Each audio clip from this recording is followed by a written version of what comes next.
Shalom semuanya, selamat bertemu kembali pada pembelajaran hari ini. Seperti biasa, perkenalkan, nama saya Kristiani Yantikana dan kita akan belajar dari buku Pendidikan Agama Kristen edisi 2018, penerbit Kementerian Pendidikan dan Kebudayaan Republik Indonesia, dengan perikop atau tema pembelajaran pada hari ini adalah mengenai kabar baik di tengah kehidupan bangsa dan negara. Mari kita berdoa. Bapa, terima kasih Tuhan buat hari ini. Kami bersyukur kembali kami bisa belajar mengenai firman-Mu yang menjadi kekuatan di dalam kehidupan kami, firman-Mu yang menjadi penuntun dalam kehidupan kami, dan firman-Mu yang menerangi setiap kehidupan kami. Biarlah pembelajaran hari ini boleh jadi seturut dengan kehendak Tuhan, mengubah sikap hati kami untuk kami taat kepada Tuhan dan kami dijadikan pelaku firman-Mu dalam kehidupan kami hari lepas hari. Terima kasih Bapa, biarlah dari awal, pertengahan hingga akhir pembelajaran hari ini boleh jadi di dalam nama Bapa, Putra dan Roh Kudus, dan di dalam nama Tuhan Yesus yang menjadi Tuhan dan Juru Selamat kami berdoa. Haleluya. Amin. Tujuan pembelajaran yang akan kita capai pada pembelajaran hari ini, yang pertama, peserta didik dapat menjelaskan pentingnya peranan pemimpin terhadap kesejahteraan mereka yang dipimpin. Yang kedua, peserta didik dapat menjelaskan pentingnya membawa pesan damai sejahtera kepada orang-orang di lingkungannya. Yang ketiga, peserta didik membuat komitmen secara pribadi atau bersama gereja untuk ikut serta mengatasi krisis kehidupan bangsa dan negara untuk orang-orang di lingkungannya. Itulah yang akan menjadi tujuan pembelajaran yang akan kita capai pada pembelajaran hari ini, dan kita akan mendasari dengan kebenaran firman Tuhan dari Mazmur 133 dan Nehemia pasal 2 ayat 1 sampai 20. Nah, firman Tuhan ini akan kalian baca dan pelajari karena kita tidak bisa membacanya sekarang karena sangat panjang, sehingga kalian harus membacanya setelah selesai pembelajaran kita dan di waktu luang kalian. Yang pertama, kita akan masuk pada pengantar dari pembelajaran kita hari ini. Dalam pelajaran ini, kita akan melihat keterkaitan antara tindakan seorang pemimpin yang salah yang berakibat buruk terhadap mereka yang dipimpinnya. Di dalam Alkitab juga tertulis pesan untuk membawa damai sejahtera kepada orang-orang di lingkungan tanpa menunggu untuk disuruh oleh pemimpin. Artinya, terlepas dari apapun yang dilakukan pemimpin, sudah menjadi tugas kita selaku rakyat yang dipimpin dan terlebih lagi sebagai murid Kristus untuk selalu membawa damai sejahtera di lingkungan kita masing-masing. Untuk Indonesia saat ini, tugas sebagai pembawa damai sejahtera menjadi penting karena berbagai kondisi yang membuat Indonesia terpuruk. Untuk itulah diperlukan pemimpin bangsa yang sungguh-sungguh mau melayani rakyat.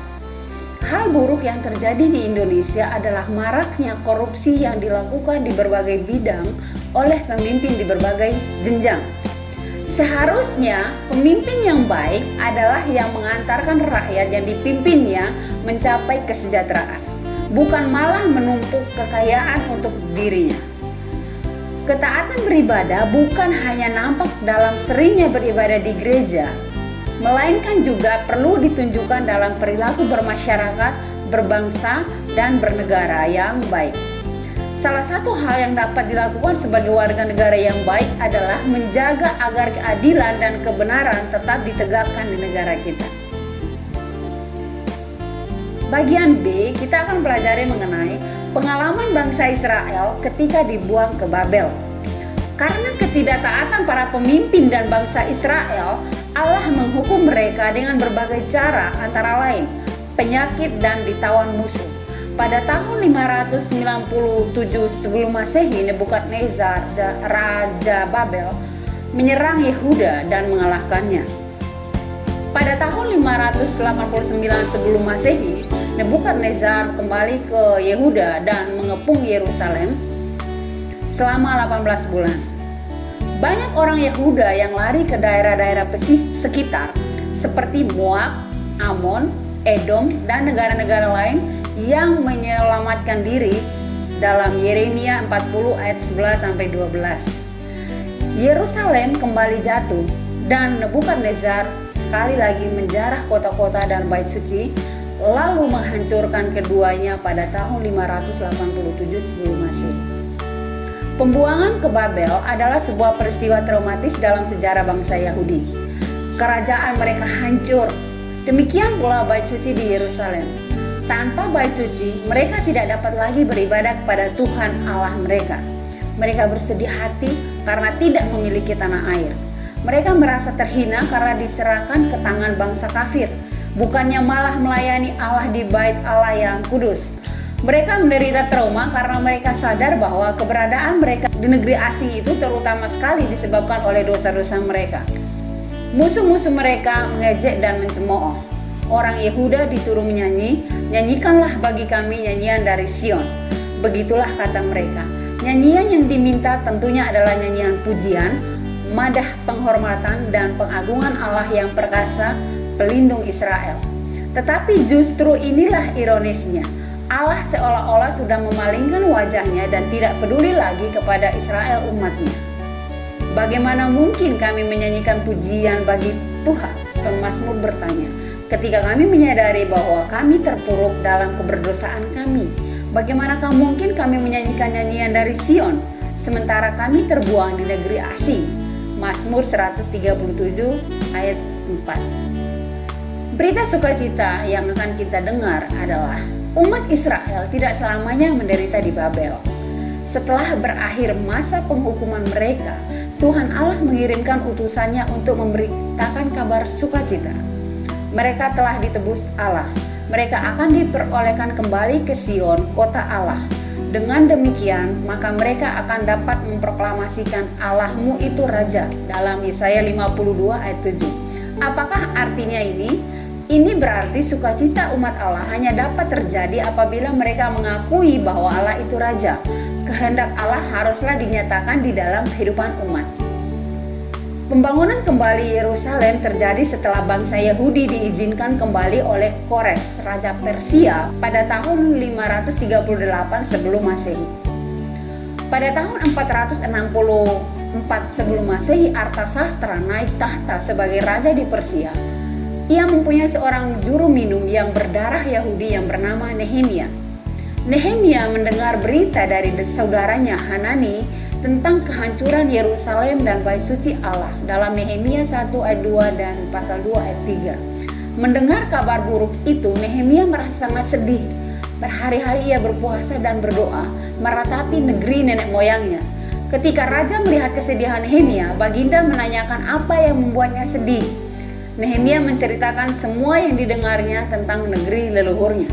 Kemudian ia meminta izin kepada raja agar diizinkan kembali ke Yerusalem dan memimpin kembali pembangunan kota itu. Raja mengizinkan Nehemia dan malah mengangkatnya menjadi bupati di Yehuda dalam Nehemia 5 ayat 14. Apa arti tindakan Nehemia ini? Keputusannya untuk kembali ke Yehuda dan membangun kembali negeri leluhurnya tentu membutuhkan pengorbanan besar pada pihak Nehemia. Ia harus meninggalkan sebuah jabatan yang sangat baik di istana raja. Kedudukannya tinggi dan ia merupakan orang kepercayaan raja. Namun semuanya itu dilepaskannya. Nehemia bersedia berkorban untuk meninggalkan kenikmatan tinggal di sekitar istana. Nehemia kembali ke Yehuda dan kemungkinan sekali selama berbulan-bulan ia harus tinggal di kemah dengan fasilitas yang serba minim. Makanan dan minumannya pastilah tidak selezat seperti yang dapat ia nikmati selama tinggal mengabdikan diri kepada raja. Namun upaya Nehemia tidak sia-sia. Yerusalem dibangun kembali. Bangsa Yahudi kembali ke tanah air mereka dan memulai hidup yang baru. Akan tetapi semuanya itu hanyalah bisa terjadi lewat kerja keras dan pengorbanan, bukan dengan berpangku tangan. Sebuah bangsa acap kali mengalami krisis kehidupan karena tidak memperlakukan kehendak Allah. Apakah kehendak Allah tersebut? Kehendak Allah itu adalah hidup berkeadilan, kesediaan setiap anggota masyarakat untuk berkorban. Para pemimpin haruslah melakukan tugasnya sebagai pemimpin, mendidik generasi muda untuk menggantikannya dan memberikan teladan yang baik. Bila ini yang terjadi, maka bangsa pun akan mengalami damai sejahtera.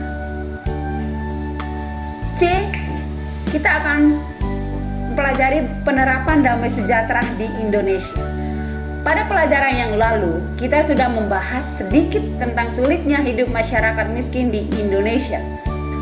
Banyak dari mereka yang menderita sehingga akhirnya bunuh diri karena tidak tahan menanggung penderitaan dan kemiskinan mereka. Mari kita pelajari keprihatinan dari Sri Edi Suasono, mantan anggota MPR dari fraksi utusan golongan dan guru besar Fakultas Ekonomi Universitas Indonesia, penulis buku Indonesia dan Doktrin Kesejahteraan Sosial. Ide-ide penting yang harus terus-menerus dipertanyakan adalah antara lain: 1. Mengapa pembangunan yang terjadi di Indonesia menggusur orang miskin dan bukan menggusur kemiskinan? Dalam hal ini, pembangunan malah menghasilkan dehumanisasi, di mana orang miskin semakin menjadi miskin dengan mengalami kehilangan tanah dan kesempatan mendapat pendidikan serta pekerjaan yang layak. Yang kedua, mengapa yang terjadi sekedar pembangunan di Indonesia, bukan pembangunan Indonesia? Orang-orang asing membangun Indonesia dan menjadi pemegang izin bagi usaha-usaha ekonomi strategis, sedangkan orang Indonesia hanya menjadi penonton atau menjadi pelayan globalisasi. Seharusnya kita orang Indonesia menjadi tuan di negeri sendiri, menjadi the master in our own homeland, not just to become the host yang hanya melayani kepentingan globalisasi dan mancanegara. Betapa banyaknya sumber daya alam Indonesia yang pengelolanya dikerjakan perusahaan asing. Kesejahteraan rakyat tidak dikunjung tercapai, sedangkan kesenjangan antara kaya dan miskin makin meningkat. Untuk mengubah nasib orang miskin, seharusnya yang dilakukan pemerintah adalah memperbaiki sekolah dan mutu pendidikan di Indonesia, membuka lapangan-lapangan pekerjaan, memperbaiki kerusakan lingkungan hidup yang disebabkan oleh berbagai aktivitas manusia. Namun yang lebih sering terjadi adalah orang miskin digusur ke tempat-tempat lain, ke pinggiran kota, bahkan ke pulau lain melalui program transmigrasi. Sri Edi Suasono menambahkan bahwa kita perlu banyak belajar dari pengalaman di negara-negara lain. Misalnya, Amerika Serikat pada awal tahun 2010 berhasil memperjuangkan rancangan undang-undang di bidang kesehatan. Mengapa kita tidak bisa melakukan hal yang sama? Yang terjadi sekarang adalah berbagai biaya pelayanan sosial menjadi semakin mahal, seperti biaya pendidikan dan biaya perawatan kesehatan. Dalam hal inilah, mestinya pemerintah lebih berperan dan bekerja keras dalam menciptakan masyarakat yang lebih sejahtera dan adil, sehingga orang miskin dapat terangkat dari kemiskinannya dan mereka yang tidak punya pun dapat menikmati pelayanan kesehatan yang baik. Kita membutuhkan pemimpin-pemimpin yang mampu memahami kebutuhan masyarakat dan bukan pemimpin yang hanya mementingkan diri sendiri atau golongan saja. Apalagi karena biaya pencalonan mereka untuk menjadi pemimpin juga biasanya mahal sekali. Pemimpin yang kita perlukan adalah pemimpin yang memiliki orientasi untuk rakyat. Pemimpin yang kita butuhkan bukanlah pemimpin yang dapat dengan mudah memberikan izin kepada investor asing untuk mendirikan mall, supermarket, hotel mewah, dan pemukiman super mewah dengan menggusur tanah-tanah rakyat dan memberikan ganti rugi yang tidak layak. Ekonomi rakyat adalah wujud dari ekonomi yang berbasis rakyat, people-based economy, and ekonomi terpusat pada kepentingan rakyat, people-centered economy. Ekonomi yang berbasis rakyat ini merupakan inti dari pasal 33 Undang-Undang Dasar tahun 1945, terutama ayat 1 dan ayat 2. Kabar baik datang pada awal tahun 2014 ketika pemerintah Indonesia mengeluarkan Kartu Jaminan Kesehatan Nasional.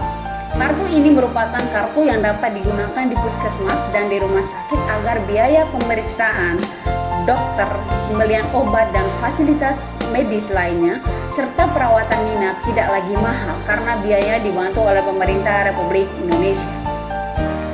Kemiskinan di Indonesia. Berikut disajikan tabel Indeks Pembangunan Manusia untuk Indonesia pada tahun 2012 yang disusun oleh UNDP, United Nations Development Program Pembangunan PBB. Berdasarkan tabel 12.1 ini, indeks tentang perbandingan pembangunan Indonesia dengan negara lain, kita dapat melihat posisi Indonesia dalam nilai pembangunan manusia dibandingkan dengan sejumlah negara lain. Dengan tabel tersebut, kita juga dapat memperoleh gambaran bagaimana posisi kesejahteraan bangsa kita di antara bangsa-bangsa lain di seluruh dunia. Indeks pembangunan manusia. Setiap tahun sejak tahun 1990, Kantor Laporan Pembangunan Manusia PBB menerbitkan Indeks Pembangunan Manusia (IPM) atau Human Development Index (HDI). Kantor ini yang meneliti lebih dari sekedar tingkat pendapatan (PDB) untuk mendapat definisi yang lebih luas untuk kesejahteraan. IPM memberikan ukuran terpadu dari 3 dimensi pembangunan manusia, yaitu kehidupan yang panjang dan sehat diukur dari tingkat harapan hidup, pendidikan diukur dari tingkat melek huruf dan banyaknya anak-anak yang bersekolah di sekolah dasar, sekolah menengah dan perguruan tinggi, dan memiliki tingkat kehidupan yang layak diukur dari tingkat daya beli dan pendapatan. Indeks berikut ini bukanlah ukuran yang menyeluruh untuk pembangunan manusia. Misalnya, di sini tidak dimasukkan indikator-indikator penting seperti gender atau kesenjangan pendapatan dan indikator-indikator lain yang lebih sulit diukur, serta penghargaan terhadap hak-hak asasi manusia dan kebebasan politik. Hak yang diberikan di sini adalah prisma yang diperluas untuk meninjau perkembangan manusia dan hubungan yang kompleks antara pendapatan dan kesejahteraan.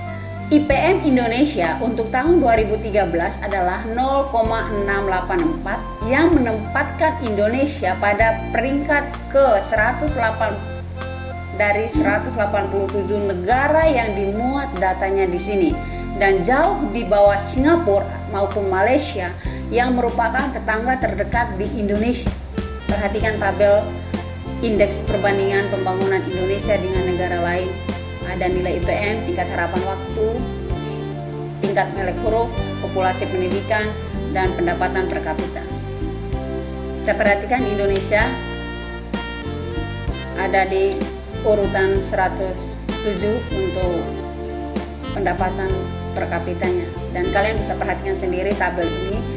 Untuk lebih jelasnya, kalian sudah belajar akuntansi atau matematika, nanti kalian bisa menghitungnya secara pribadi, ya.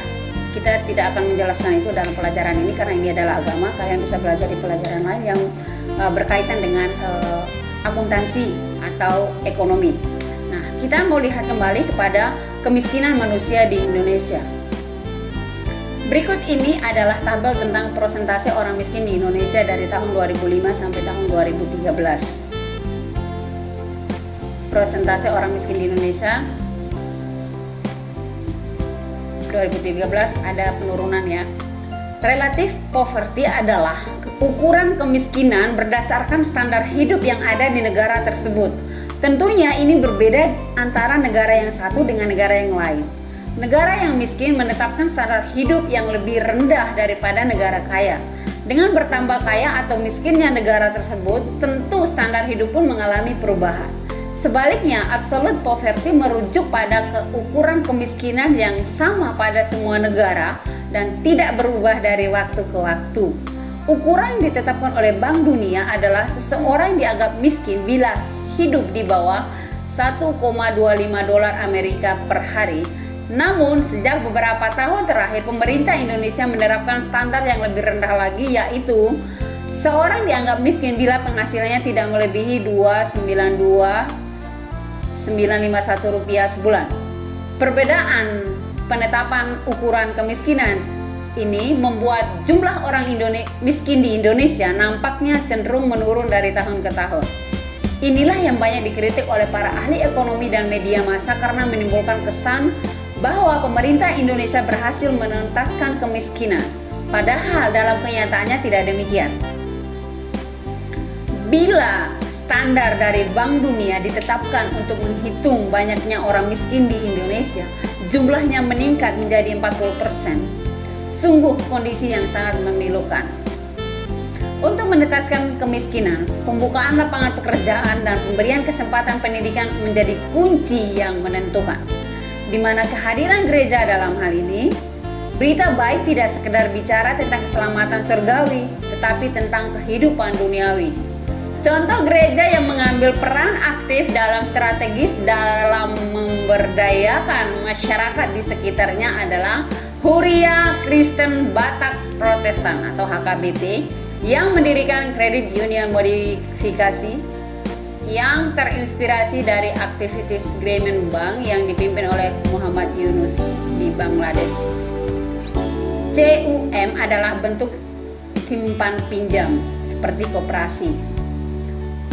Ayat-ayat Alkitab seperti Yeremia 29 ayat 7 dan Galatia 6 ayat 2 menjadi ayat yang dipakai untuk menjalankan pelayanan ini. HKBP menganggap bahwa gereja harus inklusif, artinya kehadirannya harus berdampak positif terhadap masyarakat kurang mampu yang jumlahnya memang banyak di Indonesia.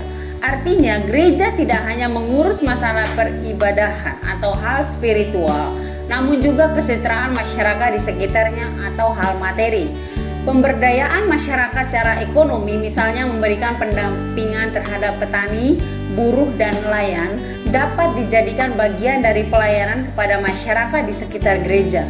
Mereka yang membutuhkan pinjaman untuk membesar modalnya tidak perlu menjadi anggota gereja terlebih dahulu, karena memang kesempatan ini terbuka bagi siapapun yang membutuhkan. Keuntungannya adalah sistem bunga yang murah dibandingkan bila meminjam ke bank. Selain itu, para anggota CUM juga dapat memperoleh sisa hasil usaha pada rapat anggota tahunan. Membangun kemampuan perempuan Indonesia. Hal penting yang juga perlu diperhatikan adalah seberapa jauh perempuan Indonesia diberdayakan. Dalam tinjauan World Economic Forum WEF, ternyata Indonesia menempati urutan ke-95 dari 136 negara yang dipantau dalam urusan kesenjangan gender atau gender equality. Ini adalah kenaikan sebanyak 2 peringkat dibandingkan tahun 2012, walaupun masih di bawah Singapura di peringkat 15 dan Malaysia di peringkat 39. Indonesia dinilai cukup berhasil dalam meningkatkan partisipasi kaum perempuan dalam bidang ekonomi, di samping tentunya dalam bidang politik, terpilih dan diangkatnya perempuan sebagai anggota DPR dan DPRD. Dari sudut ekonomi, terjadi peningkatan keterlibatan kaum perempuan sebagai orang yang bekerja dan mendapat upah, yaitu sebanyak 35,10% pada tahun 2013 dibandingkan dengan 29,24% pada tahun 90. Sayangnya, upah yang diterima pekerja perempuan lebih sedikit daripada pekerja laki-laki. Contohnya, bila rata-rata upah buruh perempuan per bulan di sektor formal adalah Rp1.427.717, maka buruh laki-laki menerima sebesar Rp1.812.606. Jadi buruh perempuan rupanya hanya menerima sebanyak 77% dari jumlah yang diterima buruh laki-laki. Ini hanya gambaran upah di kota dan provinsi tertentu, karena memang besarnya upah bervariasi antara kota dan desa tertentu dengan kota dan desa lainnya. Dalam bidang pendidikan, pada tahun 2013 diperoleh rasio angka partisipasi murni APM kaum perempuan yang sangat tinggi, yaitu 99,81% untuk jenjang SD. APM yang tinggi juga ditunjukkan di jenjang SMP, SMA, dan perguruan tinggi. Artinya diperoleh persentase yang cukup tinggi dari partisipasi perempuan Indonesia untuk mengikuti pendidikan di jenjang SMP, SMA, dan perguruan tinggi. Di balik angka-angka yang menggembirakan ini ada isu-isu yang perlu diselesaikan. Komisi Nasional Perempuan mencatat sedikitnya ada 11 isu penting yang perlu diselesaikan untuk periode tahun 2010-2014 yang semuanya bermuara pada terjadinya kekerasan pada perempuan akibat pemiskinan secara ekonomi dan mental. Beberapa di antaranya adalah kekerasan yang ditemukan dalam konteks migrasi, eksploitasi tenaga kerja di pabrik dan rumah tangga, eksploitasi sumber daya alam dan pengungsian. Selain itu ditemukan pula kekerasan terhadap perempuan akibat politisasi identitas dan kebijakan berbasis moralitas dan agama, pelanggaran HAM dan situasi konflik, perkawinan dan keluarga serta budaya. Untuk menyelesaikan isu ini, sangat diperlukan sinergi dari pihak-pihak yang memiliki kepedulian terhadap peningkatan kemampuan perempuan. Beberapa hal yang secara strategis dapat dilakukan adalah meningkatkan pemahaman mengenai kekerasan berbasis gender sebagai isu hak asasi manusia di tingkat lokal, nasional, regional, dan internasional.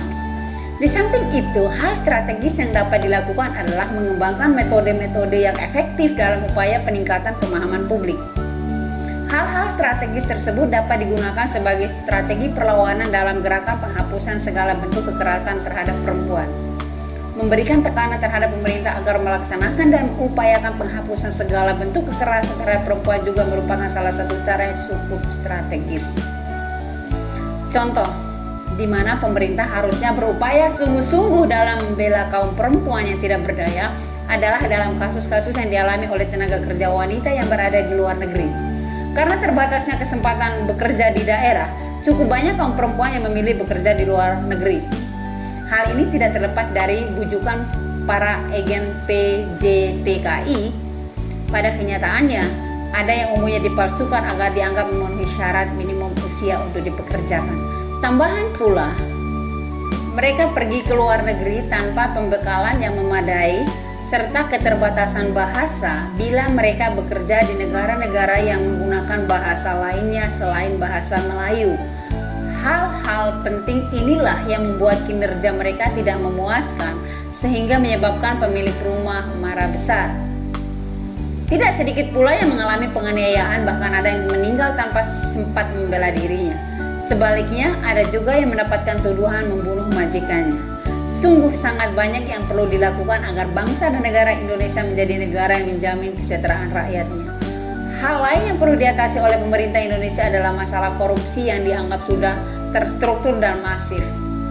Bila dilihat dari sistem kenegaraan, sudah cukup banyak perangkat negara yang ditetapkan untuk membentengi agar korupsi dapat dikikis. Di antara perangkat negara ini adalah Komisi Pemberantasan Korupsi, Mahkamah Agung, Badan Pemeriksaan Keuangan, Pusat Pelaporan dan Analisis Transaksi Keuangan, Komisi Yudisial, Ombudsman RI, dan Inspektorat Jenderal dan Inspektorat Provinsi, Kabupaten, dan Kota. Tugas dari perangkat negara ini secara umum adalah memeriksa aliran dana untuk anggaran yang digunakan oleh setiap unit pemerintah. Akan tetapi, lemahnya pengawasan internal di setiap kementerian dan lembaga menyebabkan bisa saja aliran dana diselewengkan untuk kepentingan pihak-pihak tertentu. Sejauh ini, mereka yang sudah diadili karena korupsi adalah anggota DPR dan DPRD, pejabat eselon 1, 2, 3, wali kota, bupati, dan wakilnya, kepala lembaga kementerian, hakim, gubernur, dan lain-lain. Untuk mencegah bertambahnya suburnya perilaku korupsi, karakter mengendalikan diri harus diajarkan sejak dini dan tidak menunggu sampai orang dewasa. Wahyudi mengaitkan pentingnya pendidikan karakter pengendalian diri dengan pentingnya menghargai setiap anak didik sebagai pribadi yang unik. Sayangnya, para guru tidak mampu melakukan hal ini karena pendekatan pendidikan adalah massal atau dilakukan sekaligus dalam jumlah yang lumayan banyak. Di tengah-tengah kondisi seperti ini, kita masih memiliki harapan. Sama seperti bangsa Israel yang menaruh harapan ketika mereka melihat pemberita-pemberita kabar baik datang untuk menyampaikan berita pembebasan mereka dari negeri pembuangan di Babel. Betapa indahnya kelihatan dari puncak bukit-bukit kedatangan pembawa berita yang mengabarkan berita damai dan memberitakan kabar baik yang mengatakan berita selamat dan berkata pada Sion, Allahmu itu Raja. Yesaya 52 ayat 7. Tapi kita harus ingat bahwa berita keselamatan itu harus disertai dengan pengakuan bahwa Allah kita itulah Raja. Sehingga kita boleh terus-menerus berdoa, berharap, dan berjuang, datanglah kerajaan. Artinya kita harus terus-menerus berusaha dan mengusahakan agar kerajaan Allah, kehendak Allah, diberlakukan di dalam hidup kita sehari-hari. Semua itu harus dilakukan bukan hanya dengan berdoa saja, melainkan dengan terjun langsung secara aktif dan nyata. Hal nyata yang dapat kita lakukan diantaranya adalah berusaha mengatasi masalah kemiskinan, penderitaan masyarakat di lingkungan yang terdekat di sekitar kita. D. Pemantapan dan aplikasi. Krisis kehidupan yang dialami bangsa kita perlu dihadapi oleh orang Kristen dan gereja-gereja melalui tindakan-tindakan konkret. Pendeta Dr. A.A. Yewangoe, Ketua Umum PGI periode 1995 sampai 1999 dan 1999 sampai 2004 menyatakan 80% gereja-gereja yang tergabung dalam PGI adalah gereja-gereja di pedesaan. Dibandingkan sisanya yang 20%, mayoritas jemaat itu hidupnya kurang. Jadi tantangannya adalah menjembatani kesenjangan antara gereja kaya dan gereja miskin. Diharapkan supaya gereja-gereja kaya di kota bisa membantu gereja-gereja miskin, terutama yang berada di daerah-daerah terpencil. Sebetulnya yang perlu diberlakukan agar bantuan-bantuan itu tidak bersifat konsumtif adalah memotivasi dan membangkitkan kemampuan jemaat lokal. Karena itulah ia menganjurkan agar gereja-gereja dapat meniru praktik-praktik baik yang dilakukan oleh sejumlah gereja, seperti misalnya Gereja Batakaro Protestan atau GBKP. Gereja ini memiliki semacam bank perkreditan yang maju sekali. Mereka memberikan pinjaman pada orang Kristen maupun non-Kristen. Ini adalah salah satu yang kami anjurkan dalam sidang kami di Makassar, yaitu untuk melakukan kerjasama lintas agama. Bentuknya adalah dengan komunitas-komunitas lintas agama saling bekerja untuk merencanakan suatu proyek tertentu. Misalnya dengan membuat proyek pertanian yang bukannya hanya untuk warga gereja saja, tapi untuk semua. Itu akan menolong kemajemukan kita sehingga jemaat gereja Kristen tidak jadi sasaran kecemburuan dan kecurigaan. Dengan cara ini kita mewujudkan teologi bertetangga baik. Kita masih dapat menemukan banyak contoh lain tentang tindakan-tindakan konkret yang dilakukan oleh gereja untuk mengatasi krisis kehidupan bangsa saat ini. Ada juga Gereja Kristen Jawa Manahan di kota Solo, Surakarta, Jawa Tengah, yang melayani masyarakat miskin di sekitarnya melalui pemberian menu murah untuk berbuka puasa. Program ini dilakukan mulai pada bulan puasa tahun 2009. Kini gereja tidak melakukan aktivitas ini lagi karena masjid setempat telah melakukannya. Kepedulian kepada masyarakat miskin di sekitar lingkungan tetap harus menjadi kegiatan dilakukan, bukan hanya ala kadarnya karena masa Natal dan atau Paskah, melainkan secara berkesinambungan sepanjang tahun. GKJ Manahan di Solo telah berusaha melayani sesama mereka meskipun yang dilayani beragama lain. Pelayanan ini menjadi lebih khusus ketika dilakukan pada bulan puasa untuk mereka yang ingin berbuka puasa namun tidak memiliki cukup uang untuk mendapatkan makanan yang layak. Langkah konkret GKJ Manahan di Solo dalam berbagai kehidupan adalah sebuah contoh kecil dan namun sangat berarti tentang upaya membangun kehidupan bersama yang harmonis.